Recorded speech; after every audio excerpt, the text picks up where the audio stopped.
Si no fuéramos conscientes, nada en nuestras vidas tendría sentido o valor. David Chalmers, filósofo.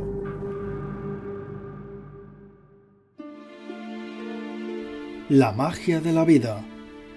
El nacimiento de un ser vivo.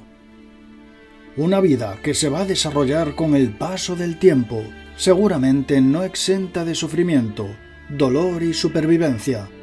Una vida que llegará a su edad adulta y tendrá la capacidad de crear otra vida. Una vida que llegará a su fin algún día. El propósito de la vida es uno de los misterios más grandes del universo, pero quizás hay un misterio más grande que roza los límites de lo inimaginable: la conciencia. ¿Hasta dónde se extiende la conciencia? ¿Existe conciencia después de morir?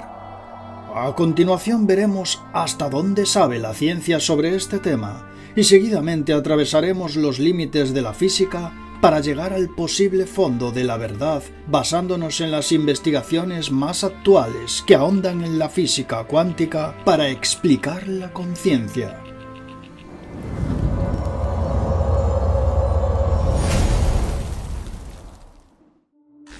¿Qué pasa, genios? ¿Cómo estáis?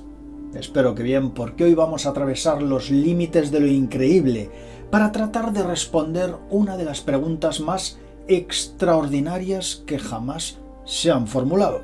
¿Qué pasa con la conciencia después de morir? O lo que es también intrigante, ¿por qué existe la conciencia?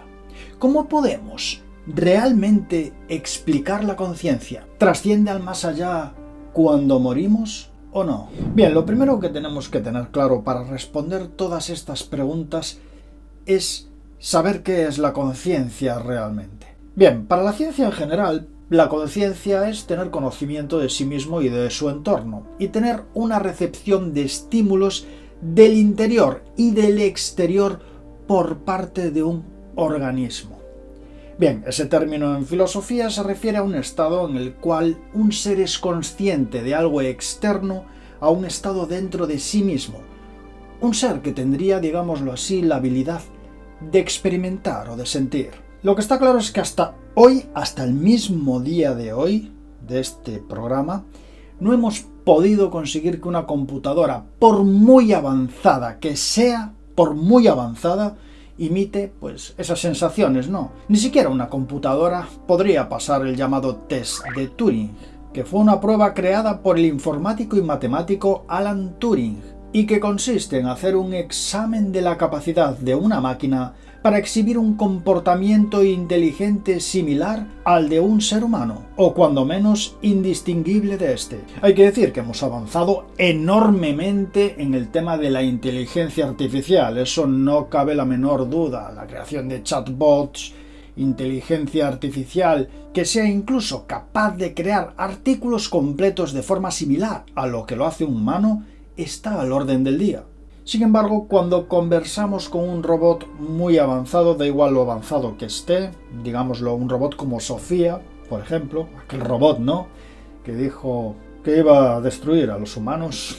Pues bien, cuando le hacemos preguntas a un robot tipo Sofía o cualquier tipo de inteligencia artificial moderna, nos damos cuenta que si las preguntas son un poco enrevesadas, el robot no va a poder responderlas como debería y vamos a notar inmediatamente que es un robot. De todas maneras, el término conciencia es muy ambiguo. Por eso, en 1995, el filósofo australiano David Chalmers reveló que hay dos problemas para entender la conciencia. Uno fácil y otro difícil. El fácil, bueno, pues sería la habilidad, por ejemplo, para discriminar entre estar despierto y dormido, categorizar estímulos o sentimientos, saber pues qué área del cerebro procesa una información, con qué parte vemos, con qué parte oímos. Ese sería el problema fácil, es decir, lo podemos resolver fácilmente, pero hay un problema difícil y es que no podemos medir la experiencia en sí misma. Es decir, una persona, por ejemplo, puede darse un golpe, yo qué sé, en una rodilla y percibirlo de una manera que es, yo diría que con total seguridad, diferente que si otra persona distinta se da el mismo golpe en la rodilla. Es más, se pueden pensar cosas diferentes, pueden ocurrir cosas distintas en el mismo momento de recibirlo.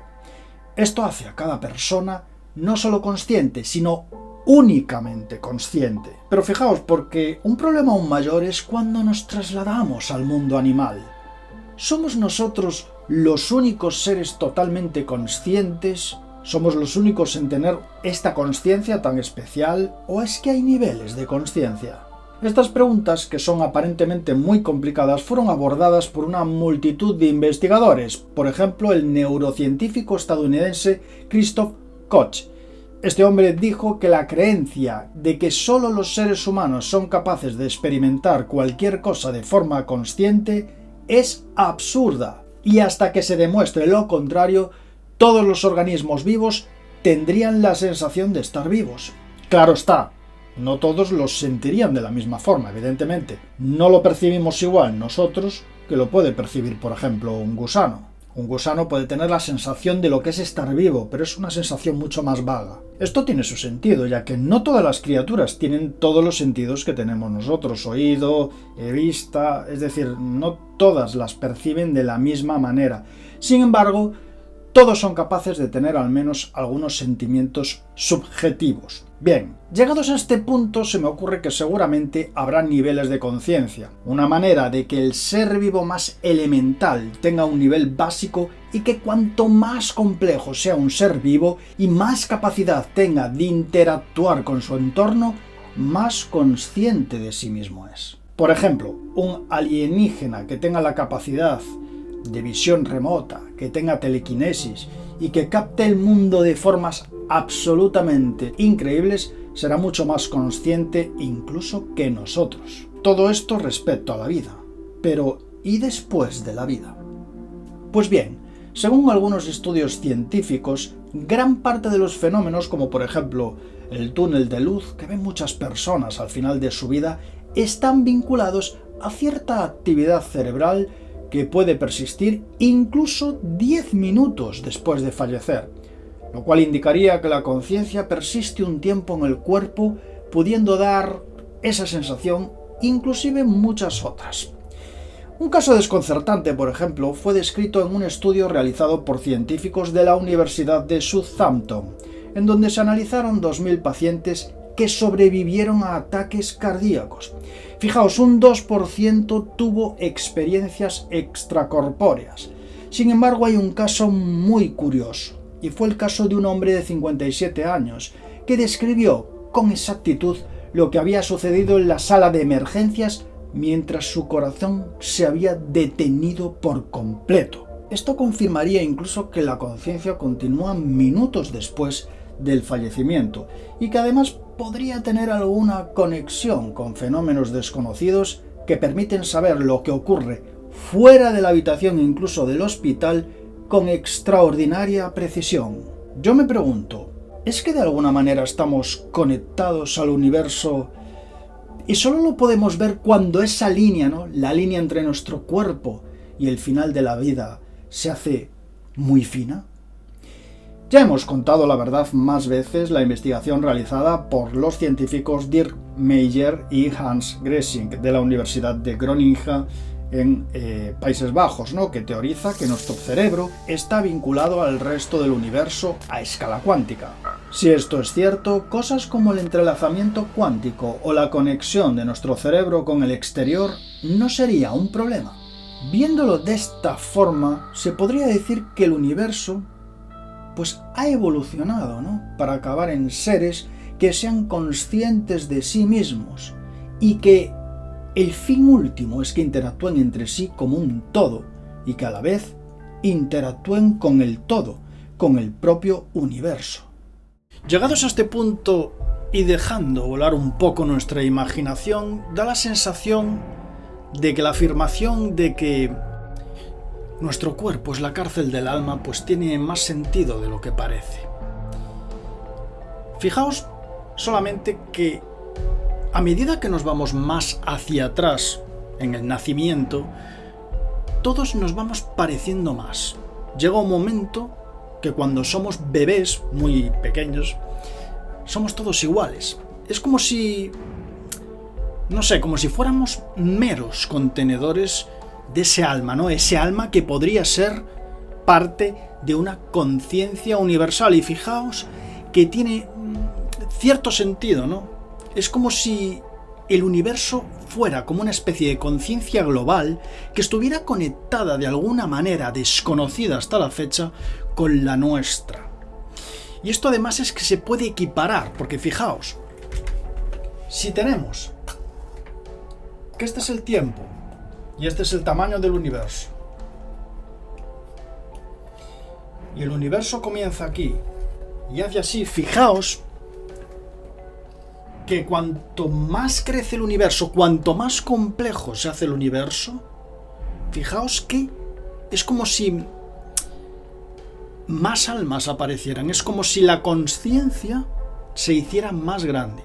¿Os dais cuenta de que en la Tierra, aquí mismo, por ejemplo, en el planeta Tierra, cada vez hay más consciencias? Cada vez hay más personas que son conscientes de sí mismas. Es decir, fallecen muchas personas, pero nacen más de las que fallecen. ¿De dónde vienen todas esas conciencias que son? Cada persona es una persona autoconsciente de sí misma. No es que una persona sea varias conciencias, no. Cada persona es autoconsciente, es como si salieran de la nada. Esto podría apoyar tranquilamente la definición de reencarnación, aunque ya sabemos que no está comprobada y tampoco se puede comprobar, dado que, como sabéis, el cuerpo, que es el supuesto contenedor de ese alma, cuando fallecemos, efectivamente, ese cuerpo desaparece. Y como desaparece, la otra vida que sucede a esa anterior no puede recordar nada, porque todo se queda ahí, en esa parte. Sin embargo, hay algunas experiencias algunos testimonios que efectivamente están demostrando que sí, que se recordaron vidas anteriores. Digamos que hay como una estrecha conexión con esa conciencia universal que es capaz, solamente en muy pocos casos, de conectar un evento con otro. La verdad es que nos hallamos ante una nueva era que podría explicar todos estos acontecimientos, y estoy seguro que la mecánica cuántica tiene mucho que ver en todo esto. Pero vayamos con la pregunta del millón. ¿Realmente la física cuántica puede explicar la conciencia? Pues fijaos, recientemente una profesora de física teórica de la Universidad de Utrecht, en los Países Bajos, llamada Christiane de Moraes Smit, detalla una nueva investigación que nos acerca mucho a esta desconcertante idea. La investigación fue impulsada por una vieja teoría de los años 90 propuesta por el físico Roger Penrose y el anestesiólogo Stuart Hameroff. La teoría es muy conocida y afirma que el sistema neuronal del cerebro forma una red intrincada y que la conciencia que esto produce debería obedecer a las reglas de la mecánica cuántica.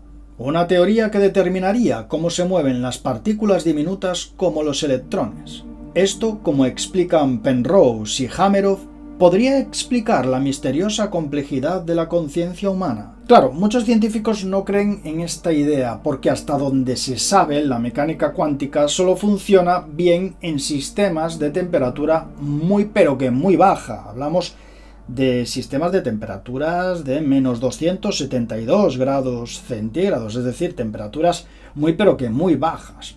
Por ejemplo, por poneros un ejemplo, las computadoras cuánticas, que se están construyendo en la actualidad, operan a esas temperaturas.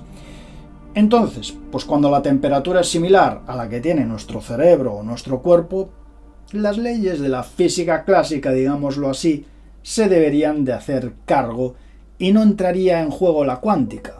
Pero la física teórica Christiane de Moraes Smit se ha propuesto entender cómo podría ser esto posible y se unió a un equipo de China dirigido por el profesor Xiang Mingjing de la Universidad Jiao Tong de Shanghái, para tratar de resolver estos problemas y probar algunos de los principios que sustentan la teoría cuántica de la consciencia.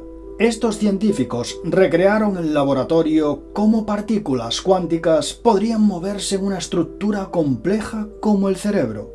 Nuestros cerebros están compuestos de células llamadas neuronas y se cree que su actividad combinada genera conciencia. Dentro de cada neurona estarían los microtúbulos, que transportan sustancias a diferentes partes de la célula.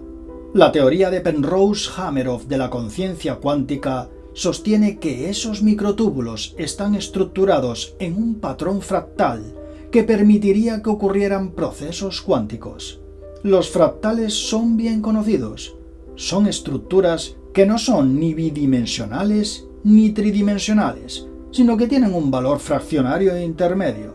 En matemáticas, los fractales emergen como hermosos patrones que se repiten infinitamente, generando lo que parece imposible: una estructura que tiene un área finita, pero un perímetro infinito. Los fractales están en todo el universo, en un helecho, en una coliflor, en nuestros pulmones y sistema circulatorio, y también en el universo. Los fractales están en todos lados, y lo cierto es que partículas diminutas se podrían mover en un patrón de fractal en nuestro propio cerebro, y esto es lo que ha recreado Christian de Moraes-Smith y su equipo en el laboratorio. Este equipo de científicos usó experimentos fotónicos de última generación y pudieron estudiar el movimiento cuántico que tiene lugar dentro de los fractales con un detalle sin precedentes. Los científicos observaron que la propagación de la luz a través de un fractal se rige por diferentes leyes en el caso cuántico en comparación con el caso clásico. Esto, que aparentemente no parece muy importante, sí que es importante, porque fijaos, si en un futuro se pudieran hacer mediciones en nuestro cerebro, podríamos compararlas y discernir si este fenómeno es definitivamente cuántico o no, pudiendo elevar todo esto un nivel más. Lo cierto es que el camino para comprender esto es complicado, pero sabemos que el universo intercambia materia y energía constantemente y se conecta de formas misteriosas. De alguna forma, la conciencia parece atravesar las fronteras de la materia y regresaría al universo, en donde se une a una especie de conciencia global que cada vez crece más en complejidad, al igual que crece el universo. Hay que tener en cuenta que cada segundo nacen en el planeta Tierra tres seres humanos cada segundo con su propia conciencia, y solo hablo de humanos, y solo hablo en la Tierra. La escala es pero tan brutal y tan grande que me atrevería a decir que instantáneamente, en el momento que abandonamos este cuerpo físico, inmediatamente naceríamos en otro lugar. Desconozco de qué forma, de qué manera y cómo sería esa transformación, pero esto ocurre de tal manera, tan brutal y tan constantemente y cada vez más, que es que me cuesta realmente creer que solo se viva una vez y de una manera. Tiene que haber algo más. Amigos, mi conclusión después de este programa es que todo es una conciencia global conectada y que solo nos damos cuenta de ella cuando estamos vivos. Pero fijaos, al margen de todo esto, la vida tiene una cosa muy especial. Y son momentos que jamás se van a repetir. Son momentos únicos, por eso una vida vale tanto. Así que de nosotros depende cuidarnos y que esos momentos sean agradables y felices. Y con esto me despido. Sed felices y nos vemos en el siguiente programa. Hasta la próxima.